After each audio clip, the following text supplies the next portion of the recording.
This week, we're talking about being the heroine of your own career. You are listening to Love Your Job Before You Leave It, the podcast for ambitious, high-achieving women who are ready to stop feeling stressed about work and kiss burnout goodbye forever.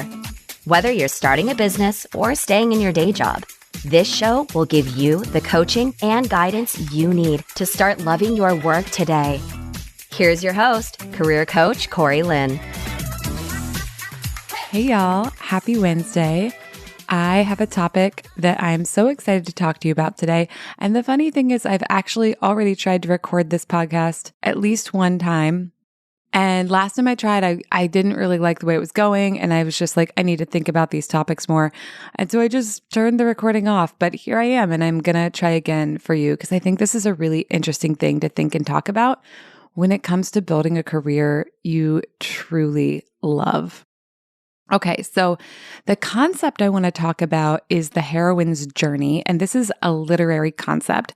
And I learned about this because I was listening to a podcast episode of the Heroine podcast, and that podcast is by Maho Molfino, and she was interviewing Gail Carriger, who's an author who's written a bunch of books I actually really enjoyed. I read them several years ago, which is why I've never mentioned them in my little impromptu book reviews. But specifically, there's a book called Solace, and then the whole series that, I think there's maybe 3 or 5. I think it's 5. Anyways, I really enjoyed that whole series, but it has been years since I've read them. But if you're into steampunk adventure thriller with supernatural creatures, including werewolves and vampires, I would invite you to go check that series out.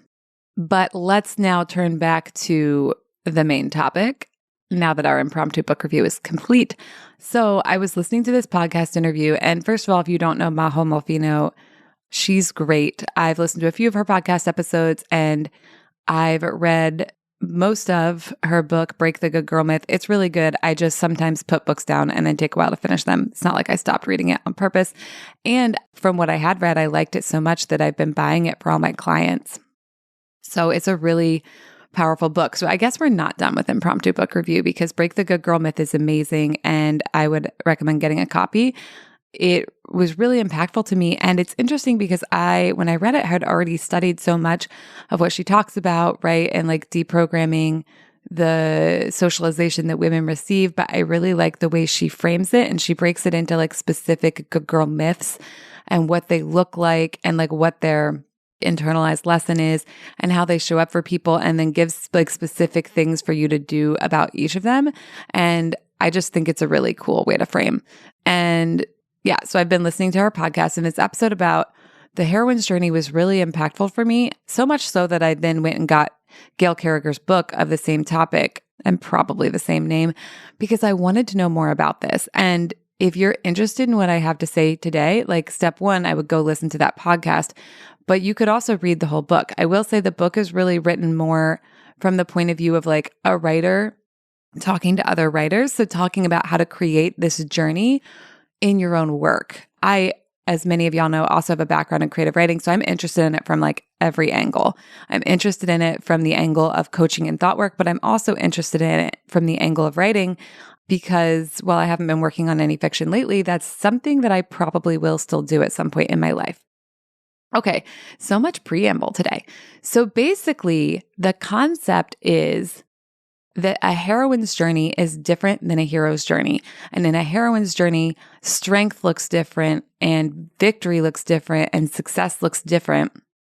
But we, at least I, live in, the United States of America, and this is a culture here in which the hero's journey is very strong. It's very common in books and movies, and it's praised a lot. It's glorified. And the hero's journey really celebrates a single hero against the world, against the quote unquote bad guys. And I'm putting that in quotes because who the good guys are and who the bad guys are really depends on who's telling the story. And I don't just believe that there are any people who are the bad guys. I think that people are complex. Anyways, that's another podcast. But the hero's journey is really about the hero alone conquering whatever the thing is And then a lot from what I'm learning from Gail Carriger, a lot of the hero's journey is also about by doing that, by taking that task on, the hero also becomes separate from the rest of society. They become separate from community.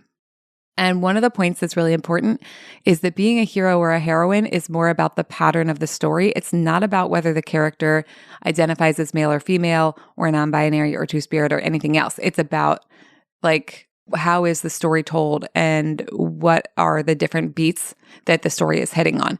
And Gail Carriger has examples where like a hero is a woman character and a heroine is a boy character. Actually, the example she uses for the heroine is Harry Potter, which I thought was really cool and interesting. So there are other things like in the hero's journey, the hero chooses to go away from society to like go do the task. There is a whole thing, if you dig into it, like where they're called and they deny the call, but then they're called again and then eventually they go. Whereas the heroine's journey, that's often not what happens. The heroine, the way that Gail Carriger talks about it, it's like it's involuntary, like something sort of like forces her hand. Something is taken away from her and it usually has to do with her family. So either her family of origin or her found family. Okay, I'm a little bit like in the weeds here and y'all might be like, wait, what the fuck is Corey talking about? How does this have anything to do with my career? But stay with me, okay? It's going to get somewhere really good and juicy, I promise. So to recap, the hero's journey is all about individualism. It's about the hero individually separating from society to go overcome whatever the villain thing is. The heroine's journey is about connection. It's about community. It's about collaboration. It's about compromise. And in the hero's journey, the hero goes alone and anyone else who shows up is probably either a distraction or they're going to get sacrificed or like something's going to happen so that the hero has to do the battle alone. And the hero is at their most strong when they're alone. Whereas the heroine, from this literary concept, the heroine is at her strongest, and I'm going to call her now, but they, them, whoever. The heroine is at her strongest when she has like a strong group of people with her. So it could be family, it could be friends, it could be some other kind of cohort that she's connected to. And so strength looks really different in a heroine's journey than it does in a hero's journey. Again, the hero is alone, facing the thing individually, and like that's how their strength and success and victory is represented. The heroine is connected, and she's more like the metaphor that Gail Carriger uses in the book is she's like a general who has all these resources at her disposal, and she understands how to implement them, and she understands that she doesn't have to personally be everything to accomplish whatever the thing is that she's trying to accomplish. So for the heroine, she understands her own limits and she understands other people's strengths and she can deploy and implement other people as part of her team. And like, if you think about the example I mentioned earlier was Harry Potter, you can see that in the books and movies that Harry Potter has like all these resources, all these people who are helping him. And he's very rarely facing things alone. And when he does face things alone, like his dead family shows up. So it's like he isn't alone even when he is, versus the hero being, it's all about that individualism. And I think part of why this concept is something I've become, I guess we could just call it obsessed with in the last few months since I found out about it, is because I think that sometimes thought work and coaching can seem more like that hero's journey, that individualism of like, oh, if it's my thoughts about this job that are making my life so hard, then I need to go change those thoughts. And when I change those thoughts, I like go do battle with my thoughts alone. And then I come back and I overcome this and I have this experience. But then something I see people struggle with a lot too is they're really into coaching, but then like no one else understands coaching. So they're like trying to incorporate this new concept into their lives and struggling with like how to do it in a way that doesn't remove them from connection, right? So the hero again gets removed from connection, gets removed from society because like their whole thing is that they're so special, they no longer can fit in. Whereas that's not the outcome for the heroine. So if you like the hero's journey and that's what you want for your life, you can totally implement thought work and coaching in that way. And like you're allowed to do that. There's nothing wrong with the hero. There's nothing wrong with the hero's journey. For me personally, though, that's not exciting. That's not what I want my life and career to be like. I want to be connected. I want to have people I trust, that I collaborate with, that I connect with, and who are part of my journey. So to me, learning about the heroine's journey just like clicked this puzzle piece into place of like, oh, I don't want it to be just me. And the interesting thing is, I think that's why I love group coaching so much. So one-on-one coaching and group coaching both have a lot of value to offer, but one of the things that I really found about group coaching was that watching these other people that I was in the coaching cohort with as a client, as a peer, watching them get coached was so impactful to me because I could see over and over and over again, oh wow, they're having the same thought patterns I have, but I love them and I think they're amazing. And I don't have all these critical thoughts about them the way I have all these critical thoughts about myself. So it was really impactful and it allowed me to like really metabolize and absorb some of the coaching on a very deep level. And it was really interesting too, because I would notice like someone else would get coached on something that on the surface absolutely had nothing to do with my life. Like I don't have children. Someone else would get coached on like something with their kids, but my brain would be like, oh, this applies to me in this other way. And sometimes like direct coaching is wonderful and it is really impactful and helpful. And like that's most of what I do in a one-on-one setting. And I got, directed coaching to me also in the group setting. But sometimes hearing the coaching like at a slant, sideways, directed at someone else with their specific details in it instead of mine, sometimes that coaching impacted me just as much as my own coaching. Sometimes it impacted me even more. It was like so much more absorbable because it wasn't directed at me. And that might sound a little weird, but that's an experience I've had again and again. And I've heard other people talk about having that experience too in a group coaching container. I mean, it's kind of just like sometimes we watch a movie and something happens to a character in the movie and it impacts us and helps us absorb some kind of like new information about ourselves, even though it didn't happen to us directly. I think actually humans, since we're like a social species, like it kind of makes sense that our brains do this. All of that being said, I wanted to come here today and talk to y'all about this because I think, first of all, again, in American culture and in many cultures in other areas as well, there's so much emphasis put on like rugged individualism and like doing things yourself and like pulling yourself up by your bootstraps, like, which doesn't take into account, first of all, so many things in like structural inequities and, structural oppression and the way that certain people are targeted and don't have as many resources because of, belonging to certain like identities that are currently and have previously been marginalized like by our government, let's just say. But I think it also places so much emphasis just on individualism versus like being part of a collective, being part of a group and not having to fucking do everything yourself. So I want to be clear because I think this could be misunderstood. And I just like being really explicit. It's like one of my things. I like to just really get in there and delineate what I'm saying and what I'm not. I do think coaching helps us really see our personal accountability in a way that can be uncomfortable, but is incredibly empowering. And seeing where, oh, fuck, the way I'm looking at this is making it much more difficult for me. I think I would like to change that. That's amazing. And it's a part of coaching I believe firmly in and think is incredibly useful to everyone. But what I personally want for my life is to be part of a connected group with other human beings. And so realizing that there's, first of all, like kind of an interesting blueprint for this in like a literary way. And also that I can use this tool that in some ways is very individualistic to create connection and to support that connection, I think is so amazing. So you may be thinking like, okay, these are interesting literary ideas, Corey, and like this is like kind of a ramble about like thought work in general, but how does this apply to my career? Okay, that's a great question if that's your question. Here's how I think it applies to your career. I think it applies to your career in that while you're going to take the coaching insights and tools I use and apply them to yourself inside your own head and like have a better work experience because of that, you're also going to take, if you want to, the coaching insights and tools and apply them to like these interconnected relationships, right? So sometimes what people are doing is they're like using coaching to just change their thoughts about their boss or change their thoughts about their significant other or change their thoughts about their kids. That's super useful. That can be helpful. But sometimes it's like also thinking about like, oh, I don't have a connected group of people that I feel really comfortable collaborating with or like navigating through life with. Like, I think about it sometimes like a board of directors, but like for us as a person, or like some kind of like I read books where like people have these like super tight besties and they like text about everything and like they really help each other navigate through and tackle situations. And I would feel so much like craving and desire for that. And I actually do have friends like that.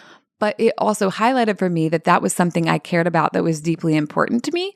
And so sometimes with coaching, I think we're like, oh, personal responsibility, like my thoughts create my feelings. So if I want a feeling, I just like create that feeling by doing this new thought. And then nothing has to change in the outside world. That's like a pattern I see a lot, right? We're like, oh, if I want to feel that way, I'll just create it for myself. Nothing wrong with that. But realizing like, oh, if I want to feel that way, I'm going to create that for myself. And I'm still going to go create that connection that I'm craving. I'm still going to create this really tight friend group. I'm still going to create like this more connected relationship with my boss or with my direct report or with my children or with my significant other. And that I can use coaching to do that. So yes, coaching brings so much of our power back to ourselves. And that's delicious, especially because I personally am really committed to using coaching with people who have been taught to disempower themselves with their own thoughts, right? Who've been taught like to internalize the oppression that exists for them in the outside world through thought patterns. And then they don't even realize that they're doing that to themselves because the thought patterns feel like they're theirs and not like something that, you know, was someone else's idea that they've now just sort of like uploaded or adopted to their own brain. So much of this really is for me about getting that personal power back and about that personal accountability. And I think that's really an essential piece for feeling like you're in charge of your life and feeling like you're in charge of your emotions and feeling like you have agency and authority. I just don't think it stops there. And I think a lot of people are kind of like scared to go there because it sounds lonely and it sounds isolated. And I think to many people, it sounds like that hero's journey. It's like we all love the hero, but does the hero love being the hero? Because a lot of times it doesn't seem like they're having a very fun time, right? Like they have to save the whole fucking world. And at the end, then they're just separated from everybody. Like they don't get to have a community. They don't belong with anyone. They often like their love interest like dies or like goes away somehow, you know, often in a plot device kind of format. But it doesn't sound fun. I don't want that life. Like I want to be individually powerful and I believe that I am, but I don't want this experience where like that means I don't get to have like friends in a community and depend on other people. Doesn't sound fun. Doesn't sound like the life I want to build. And if coaching and thought work can be used to build any kind of fucking life I want, and I believe they can, then I want to build a life that has like really, really deep, rich connection. And I want to be more like the heroine in the heroine's journey where being empowered doesn't mean it has to be me alone being empowered against all odds and against like the big, you know, baddie villain character. I want it to be more like being in community and connection with all these amazing people. And yes, understanding that like my feelings are my responsibility and that it's my job to direct my life and figure out where I want it to go and make it go there. And that I have all these resources who like love me and want to help me do that. So something else I want to point out too is like in the hero's journey, asking for help is a sign of weakness. In the heroine's journey, asking for help is a sign of strength because these journeys are so different and they emphasize different things and their messages are different and their lessons are different. And I think that's so important because I see so many people in my life and in my coaching practice who don't want to fucking ask for help, who think asking for help is a sign of weakness and who think like having connections or like wanting external validation is a sign of weakness. Now, I definitely think like it's good to be able to internally validate, right? We don't want to be like addicted to external validation and that's the only place we get it from. But I also think there's something to be said for creating a community of people and finding belonging in it and creating our own belonging because again, like our emotional state really does come down to us, but that doesn't mean it only has to involve us or that it can't involve other people. So what I'm pitching to you basically is that even though thought work and coaching is an inside job and it really is about you understanding the patterns you've absorbed from culture, your family, your peers who fucking ever, where fucking ever. It's about understanding those and seeing the impacts those are having on your life. And then like deciding if we want to edit them and reorient those patterns in a different direction. It's not so that you just have to be like stoically alone in your power and so powerful that you're disconnected from everyone else. And it actually can be used to create more connection, more of a sense of belonging, more community, more collaboration, and even more compromise. It's interesting because one of the things in the hero's journey is at the end of the hero's journey, like the hero wins. Like that's the ending. They win. Sometimes they win and destroy themselves in the process. That's like a self-sacrificing hero. Sometimes they win and make it through, but they like never really reintegrate with society. And if you're thinking of a hero who does, it's not that those don't exist because like not every book or movie follows this structure 100%. Like these are kind of like conceptual frameworks for storytelling more than anything else, but they're conceptual frameworks for storytelling that are so absorbed into our culture that they are also a little bit like thought patterns. So I think it's interesting to examine them that way too. Okay, but what does the end look like in a heroine's journey? Interestingly, the end in a heroine's journey, according to Gail Carriger, often involves compromise. And it doesn't involve necessarily like a lot of times heroine's journeys don't involve revenge and they don't involve like annihilating anything else because the heroine's journey is so much more about me and you, and the hero's journey is so much more about me versus you. The heroine's journey resolves in compromise. And I think so many of us think compromise is a bad thing. We're like, oh, if I had to compromise, that means I didn't get what I want. And like sometimes people are even like, if I had to compromise, it means I got taken advantage of or like I'm being disrespected. And listen, you can say no to any offered compromise you want to. So this is not at all about like accepting whatever's offered to you. You know, I'm not about that shit right here. But I think what it is about is like reorienting ourselves to like, what do I want success to mean in my life? What do I want success to mean in my career? Like, do I want it to mean always getting exactly what I want? You're allowed to think that if you want to. And I think especially if you've been socialized as a woman or with any kind of marginalized identity, that might feel like subversively powerful and delicious to you. And you can fucking have at it. I'm here for you. But I realized that for me, I wanted to like reorient how I think about even compromise and how I think about success and how I think about winning, because I want to have a me and you life. I want to have a heroine's journey life where I'm creating belonging and I'm creating connection and I'm using this rewiring of my brain, yes, to like create the life and career I want, like to create this coaching practice, to like create my relationship with my significant other, to create really amazing friendships in Sacramento. And I'm doing all of that. But even like, listen to that. This is all about connection, right? Friendships, connection to my significant other. And my business is like totally oriented to connection, right? Me connecting to and with my clients and helping them navigate their brains, dismantle internalized bullshit that's fucking things up for them, and like rebuild something beautiful and wonderful so they can have the lives they want. So it's funny, actually, it took me this long to like really put that together. But I do think sometimes along this path of the last 3.5 years, I have felt that like hero alone. And I have been seeking like someone who can understand like what I'm going through and someone who like wants to have connection with me in that. And I think this is why like a lot of people belong to like, you know, affinity groups or groups where they're like, if you're an entrepreneur, you're with other entrepreneurs. If you're like a working mom, you're with other working moms. It's because I think a lot of us feel so alone and don't fucking want to. But again, our culture really, I think, emphasizes that too, and emphasizes going it alone and doing it alone, and power being something that, you know, you have alone and then you take care of everything on your own, versus like this heroine's journey idea that like power can be something that is ours and is also something we build with community. And that when we build power with community, we can build something bigger than our, you know, constituent parts. So I'm like really excited about this idea. And I wanted to just bring it to y'all and offer it to you so you can just think about it. You can just think like, do I want a hero's journey career? Do I want a hero's journey life? Do I want a heroine's journey career? Do I want a heroine's journey life? Do I want some pieces of each? What does that look like for me? But I think like really breaking it down in this podcast about these like little individual parts of each journey and like the way that each journey views things like asking for help or views things like wanting to be in connection with other people is really useful just for helping you pick apart like, what do you want? What do you want your career to be? What do you want success to be in your career? And is the way you're doing your career lined up with what you're discovering you want? Because for a lot of us, it's not, right? We're like, when we think about it consciously, we're like, I want X, but our brain is like running all those socialized programs and it's like, I'm creating Y. So seeing this can really help you be like, I think it's time to redefine some terms. I think it's time to make some new choices and like build something different. If I want something different, I can build something different. I can have the life I want. And it doesn't have to look the way that culture sold me that success looks like.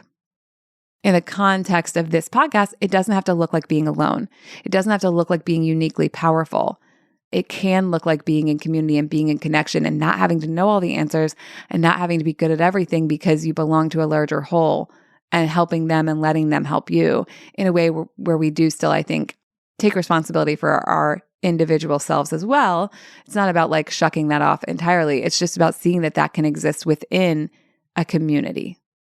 And that brings me to a super fun announcement. So I've been thinking so much about community when I've been like talking this concept over with myself in my head. And I've been thinking so much about the power of group coaching programs that I was like, you know fucking what? I'm going to launch a group coaching program and I'm going to do it this summer. So it's going to open in July and it's going to be called Satisfied as Fuck, because that's what I want for y'all. I want y'all to have lives and careers where you feel satisfied as fuck and just juicy deliciousness. And let's be clear, this doesn't mean everything always goes according to plan. It doesn't mean your life feels like a peachy fantasy wonderland, because as we talk about all the time on the podcast, life is 50-50, but I think it means figuring things out for you that so your life can feel satisfying as fuck, even while you're working through things and setting things up and moving things forward and navigating being a human, which in this world, I think does involve a lot of negative emotion as well. And I am just so completely jacked to deliver this program. I think it's one of the coolest fucking things I've ever designed in my entire life. And I think it's going to offer something to you that, while I love one-on-one, and I think one-on-one is such a like wonderful container for growth, I think it's going to be so powerful for y'all to come together in a group coaching container and to have that experience I was talking about before of really allowing yourselves to absorb coaching, not just one-to-one directly, but in this community format, and to build relationships. And like, I have relationships from the group coaching program I did. I graduated from it over 3 years ago and I started it over 3.5 years ago. I have relationships now that are like super tight relationships with wonderful human beings. And that's how I met them. And that's what I want for y'all. I want to coach your face off, but I also want to create a community for you where you can build relationships with other wonderful people, probably mostly women. I'm not going to say exclusively women, but I think mostly it's going to be women and people with marginalized identities who are going to want to come be in this group.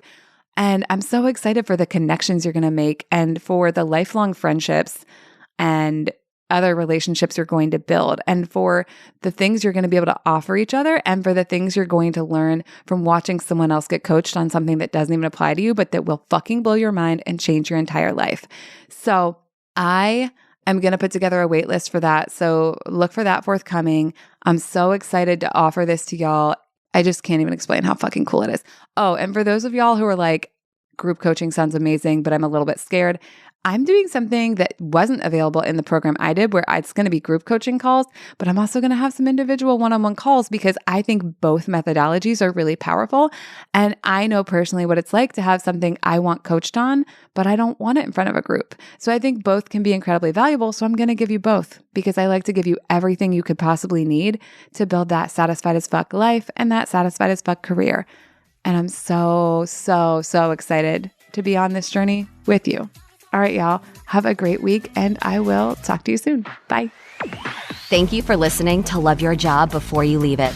We'll have another episode for you next week. And in the meantime, if you're feeling super fired up, head on over to CoreyLynn.com for more guidance and resources.